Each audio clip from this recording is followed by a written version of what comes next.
Hello बच्चों, कैसे हैं आप सब। हम उम्मीद करते हैं कि आप सब खुश होंगे, मस्त होंगे और अपनी तैयारी में व्यस्त होंगे। मैं आनंद जीवन और आप सबका स्वागत है A to Z स्टडी पे। आज हम लोग बात करेंगे सहायक आचार्य class 6 to 8 math and science paper 4 के बारे में।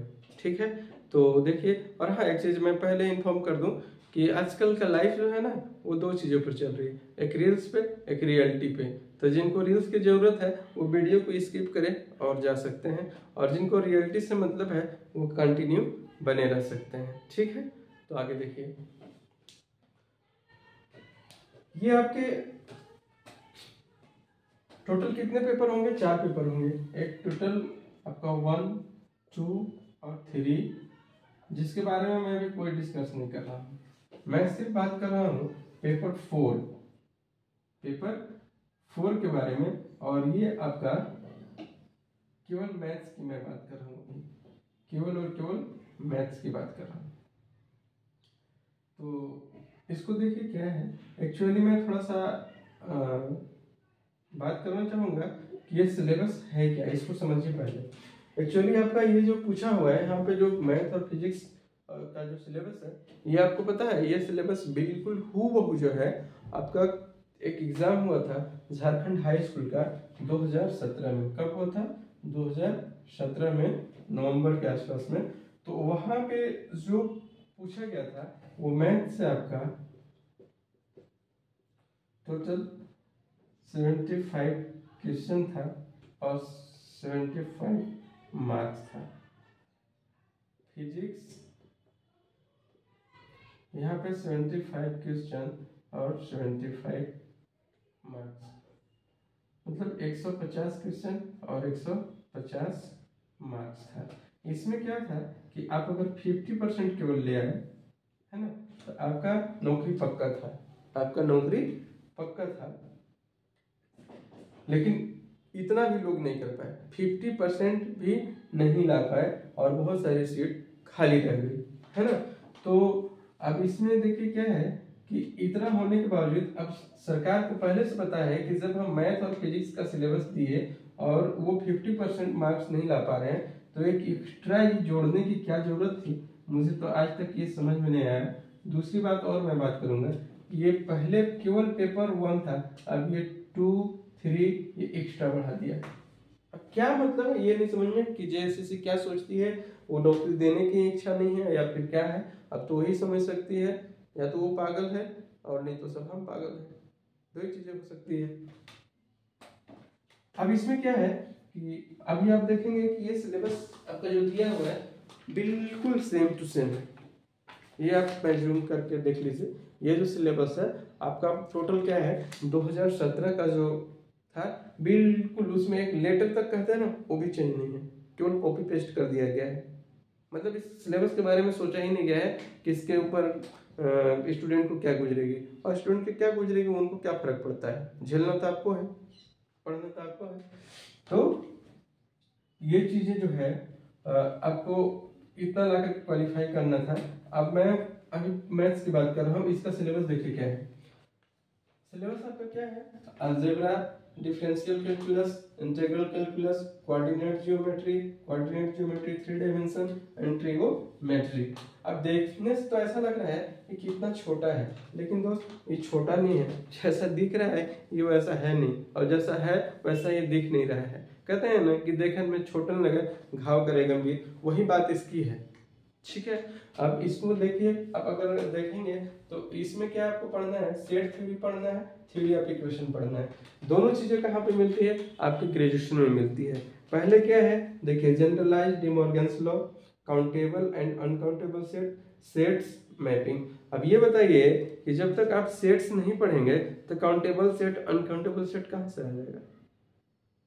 De Morgan's direct generalised De Morgan's law तो नहीं आता है कहीं। आप 11th 12th में भी पढ़ेंगे तो पहले सेट्स के बाद ही कुछ होगा। इसका मतलब है कि आपका सिलेबस जो है वो बहुत सारा कुछ हिडन है, बिल्कुल साफ साफ लिखा हुआ नहीं है, लेकिन आपको पढ़ना है। इतना छोटा नहीं है ये सिलेबस, मतलब कि आपको पूरी की पूरी क्लास 11th 12th के सेट्स, फिर ग्रेजुएशन के भी आपकी टॉपिक कवर करनी है। दूसरा आता है theory of equation. Theory of equation कहाँ पे आप पढ़े थे, हल्का सा आप पढ़े थे, कहाँ, क्लास 10th में, 9th-10th में कुछ रहा होगा। आप 11th-12th में तो ये नहीं है, अभी सीधे आपका ग्रेजुएशन में है। तो ये पूरा का पूरा ग्रेजुएशन का मतलब पार्ट्स यहाँ पे ला करके रख दिया है।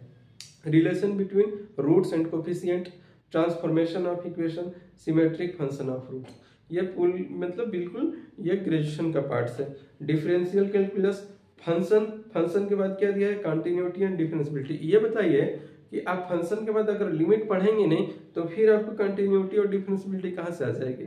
इसका मतलब ये हुआ कि लिखा नहीं है लेकिन लिमिट आपको पढ़ना ही है। जब तक आप नहीं पढ़ेंगे तो आप कंटिन्यूटी डिफरेंशियबिलिटी कर नहीं पाएंगे। दूसरा है सक्सेसिव डिफरेंशिएशन।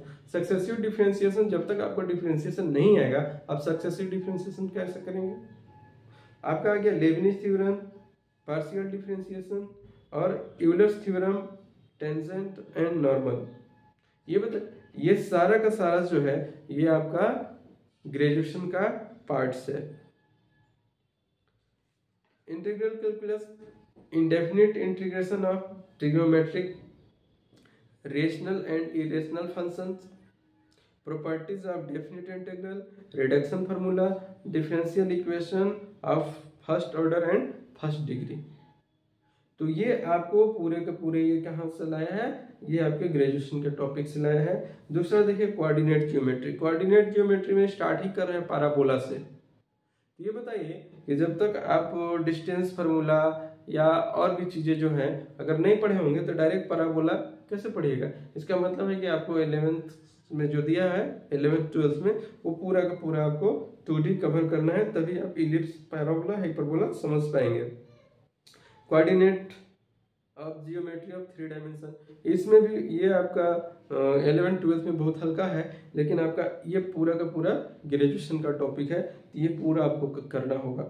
ट्रिगोमेट्री देख लीजिए। ट्रिगोमेट्री में आप देखेंगे कि स्टार्ट ही कर रहा है De Moivre's theorem and its application, complex argument, Gregory series and summation of series. अगर आप कॉम्प्लेक्स और ग्रेगोरी सीरीज और समेशन ऑफ सीरीज का क्वेश्चन करने बैठेंगे तो आपको एक क्वेश्चन करने में कम से कम कितना लग जाएगा, 10 मिनट, और 3 से 4 पेज चले जाएंगे। तो अब इससे आपको घबराना नहीं है। करना क्या है यहाँ से कि देखिए हर चीज का एक अगर फायदा है तो उसका नुकसान भी है, और किसी चीज का नुकसान है तो कुछ फायदा भी होता है। तो यहाँ पे जो भी दिया हुआ है इससे कि जो भी आपका ग्रेजुएशन में टॉपिक दिया हुआ है, ये जिससे ग्रेगोरी सीरीज हो गया, समेशन ऑफ सीरीज हो गया, तो इस तो क्वेश्चन बनेगा ही नहीं। आपका जो भी ग्रेजुएशन का पार्ट्स है वहां से ऑब्जेक्टिव बनता नहीं है, तो वहां से क्या करेगा वो आपको ज्यादातर क्या जो आपका स्टेटमेंट होगा, आपका फॉर्मूला होगा, मतलब थ्योरी बेस्ड क्वेश्चन होगा। और अगर ऐसे जो भी क्वेश्चन देगा तो आपका वो एकदम इतना आसान होगा, जो आप एक फार्मूला पुट करेंगे और वो इजीली आ जाएगा। तो आप इस सिलेबस देख के घबराने की जरूरत नहीं है। और ये हमेशा माइंड में बना करके रखिए कि एग्जाम ये सब्जेक्टिव नहीं ऑब्जेक्टिव है। क्वेश्चन ऐसे ही आएंगे जो 1 मिनट में 2 मिनट के अंदर सोल्व हो जाए। ठीक है, तो आप आगे देखिए, ये देख लीजिए कि किस टॉपिक का क्या वेटेज है। अगर आप अलजेब्रा में जाएंगे तो आपके कितना टोटल 12 मार्क्स है। डिफरेंशियल कैलकुलस में जाएंगे तो 8 मार्क्स का है। इंटीग्रल कैलकुलस में जाएंगे तो 9 मार्क्स का है। कोऑर्डिनेट जियोमेट्री 2D में जाइएगा तो 10 मार्क्स है। कोऑर्डिनेट जियोमेट्री 3D में 10 मार्क्स, ट्रिगोमेट्री में आपका 11 मार्क्स, टोटल 60 मार्क्स है। टोटल 60 मार्क्स है। तो अब इसमें ये है कि जो मैथ ऑनर्स का स्टूडेंट्स होगा तो वो तो पहले उसका जो प्रायोरिटी होगा किसके लिए होगा, मैथ्स के लिए। स्वाभाविक सी बात है कि उसने लंबे टाइम तक मैथ्स पढ़ा है तो मैथ्स का टॉपिक कवर करेगा। और मैथ्स से सबसे आसान है, आपको अगर अच्छे से आप प्रैक्टिस किए हैं तो अच्छे से क्वेश्चन यहाँ से उठा सकते हैं। अब देखिए क्या है कि मैं अभी बात फिजिक्स का नहीं कर रहा हूँ। फिजिक्स का मैं इसके लिए एक अलग से मैं वीडियो बनाऊंगा और मैं वहाँ पे आपको डिस्कस कर दूंगा। ठीक है, तो अब मैं ये बात कर रहा हूं कि ये तो आपको मैं बता दिया कि क्या वेटेज है। हो सकता है कि कुछ मार्क्स कम बेसी हो सकते हैं। ठीक है, अब हम बात कर रहे हैं कि पढ़ा कैसे जाए। तो मैं आपको बताऊं कि आपका जो 70% मार्क्स जो आएंगे वो आपके 11th और 12th से होंगे। 11th एंड ट्वेल्थ का होगा, 30% मार्क्स जो होंगे वो आपके ग्रेजुएशन का होगा। तो बहुत ज्यादा नहीं, लेकिन इस सब्जेक्ट से रिलेटेड जैसा डिफरेंशियल हो गया तो आप पूरा का पूरा 11th 12th का डिफरेंशियल पढ़ लीजिए, मतलब लिमिट, कंटिन्यूटी, डिफरेंशिएबिलिटी और डिफरेंशिएशन। दूसरी बात, इंटीग्रेशन कैलकुलस में आइएगा तो पूरी इंटीग्रेशन आपको आनी चाहिए अच्छी तरह से। कोऑर्डिनेट ज्योमेट्री आप जो 11th 12th में दिया उसको पूरी तरह से पढ़िए। कोऑर्डिनेट ज्योमेट्री आपका जो क्लास 11 उसको भी पूरा 11th 12th मतलब पूरा का पूरा कवर कीजिए। ज्यादातर आपके क्वेश्चन वहीं से आएंगे। और एक आपके लिए मैं बता दूं कि 30% तो ऐसे क्वेश्चन होंगे, 30% ऐसे क्वेश्चन होंगे जो आप फर्स्ट साइट लब जो बोलते हैं ना उसी तरह का हो जाएगा।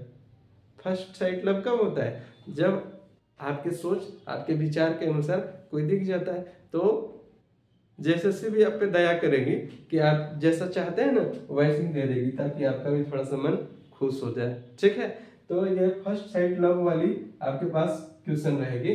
तो जब डायरेक्ट देखेंगे और करेंगे, लेकिन कब? जब आप इसको पूरी तरह से सिलेबस को एक बार पढ़े हुए होंगे तब। ये कैसा रहेगा? कुछ फार्मूला रहेगा, कुछ स्टेटमेंट रहेगा, इस तरह की चीजें होंगी जो आप आसानी से इसको कर पाएंगे, लेकिन जब आप पढ़े होंगे तब। और अगर आप नहीं पढ़े होंगे तो इसको नहीं कर पाइएगा। अब एक बच्चों की शिकायत ये होती है कि सर जी मैं तो बहुत पढ़ रहा हूँ बस हमको याद नहीं रहती है। हाँ, उसका देखिए क्या है, मैं उसका निवारण कर रहा हूँ। वीडियो थोड़ी लंबी होगी लेकिन आपके काम के मैं बात कर रहा हूँ। ठीक है, मैं फालतू बकवास तो हो नहीं रही है, तो आप देखिए और समझिए। अगर बात को समझ गए तो आप अच्छे से मार्क्स यहाँ से ला सकते हैं। देखिए क्या है, एक अभी जो मैं बात बता रहा हूँ बहुत ही इंपॉर्टेंट बात मैं कर रहा हूँ। आप अगर ये बोल रहे हैं कि सर मैं बहुत पढ़ता हूँ बट याद नहीं रहता है, सबसे प्रॉब्लम क्या हो जा रही है ना कि लोगों को, अभी आप ग्रेजुएशन पीजी कर चुके होंगे तो 11th की जब चीजें देखेंगे तो आपको अरे ये तो मैं कर लूंगा, ये तो मैं कर लूंगा। नहीं दोस्त, होने वाला नहीं है। क्यों? आप ऐसे समझिए कि देखने से तो आप समझ गए कि हो जाएगा, देख लिए तो नहीं। आप जैसे ट्रेन में सफर करते हैं, आपका कोई किसी से मिलना हो गया, आप उससे क्या करते हैं? परिचय करते हैं, वो आपका नाम बताता है तो आपके पास कॉमन सेंस तो होता है कि आप समझ पाते हैं उसको। लेकिन वो अपने स्टेशन पे उतर जाता है, आप अपने घर चले जाते हैं, वो अपने घर चला जाता है, क्या वो व्यक्ति फिर आपको याद रहता है? अगर उससे आप कहीं साल 2 साल बाद 4 साल बाद मिलिएगा तो क्या आपको याद रहेगा कि उससे कहीं मिले थे? नहीं, आप भूल चुके होंगे। अगर अपोजिट सेक्स की हो और शायद घंटों तक बात की हो तो एक अलग बात हो सकती है ना, क्योंकि तब थोड़ी कुछ और फीलिंग्स आ जाती है ना, तो वो कुछ दिन तक याद रहती है। लेकिन वो भी अगर उसके बाद नहीं मिले तो वो भी याद नहीं रहेगा, न रहेगी। ठीक है, तो सेम चीजें अप्लाई यहाँ भी होती है। जब आप किस क्वेश्चन को एक बार देखते हैं, आपको लगता है कि हो जाएगा और फिर आप उसको छोड़ देते हैं, नहीं होता है।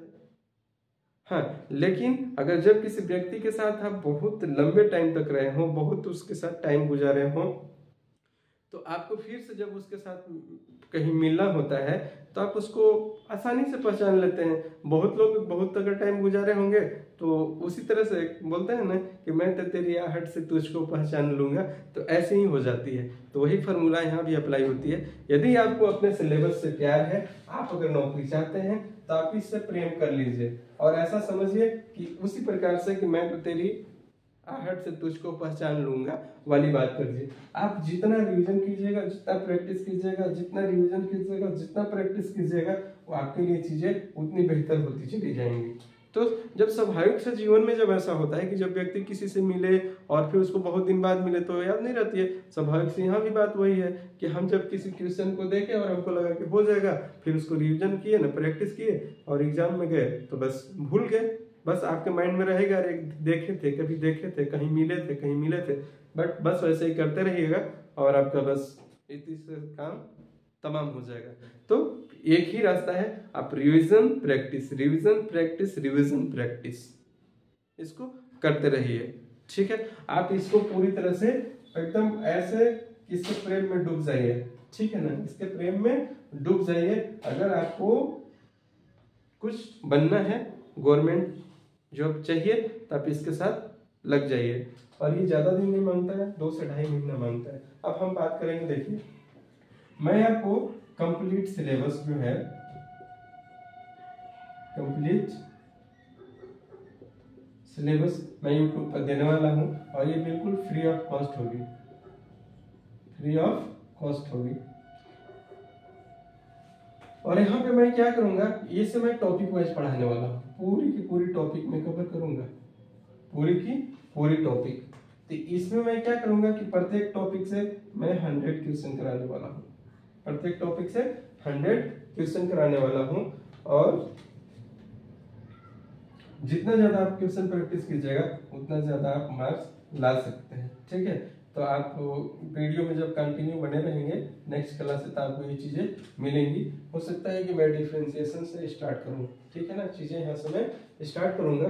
और प्रत्येक चैप्टर से मेरा एक प्लान है कि इस हिसाब से अगर आप 100 क्वेश्चन करेंगे ना तो निश्चित रूप से आप एग्जाम में कर लीजिएगा, उसमें आपकी कोई दो राय नहीं। और यहाँ पे क्वेश्चन केवल प्रीवियस ईयर होगी,